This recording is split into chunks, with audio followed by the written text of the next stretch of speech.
So புதிய ஏற்பாட்டு ஜெபம் என்பது வேறு. சார், தீங்கு நாளில் அவர் என்னை கூடார மறைவில் ஒளித்து வைப்பார். இது பைபிள்ல தான் இருக்கு, ஓல்ட் டெஸ்டமெண்ட். கேடு வரும் நாளில் கூடாரம், தீங்கு நாளில் கூடாரம் மறைவில் ஒளித்துக் கொள்வார்.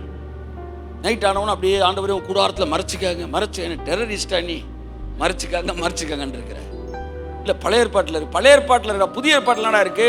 தீங்கு நாளில் என்ன மறைச்சிக்காங்க, கூடார மறைவில் இருக்கு. தீங்கு நாளில் அவனுக்கு எதிர்த்து நில்லுங்கள், கைதட்டு எதிர்த்து நில்லுங்கள். This is what new covenant prayer. This is what new covenant state, new covenant, new testament prayer, new testament position. பழைய ஏற்பாட்டில் பிசாசோடைய ஆளுகையில உலகம் இருக்கு, மனுஷன் வித்துட்டான்.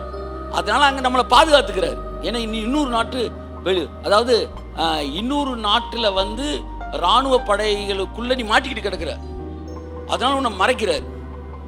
புதிய ஏற்பாடுல சிலுவையில் அடிச்சு உலகத்தை அவர் ஜெயிச்சிட்டாரு. இப்ப ஒளிஞ்சிருக்க வேண்டியது நீ இல்லடா, அவன். அதனாலதான் சொன்னார் பிசாசுகளை துரத்துங்கள் என்று சொன்னார்.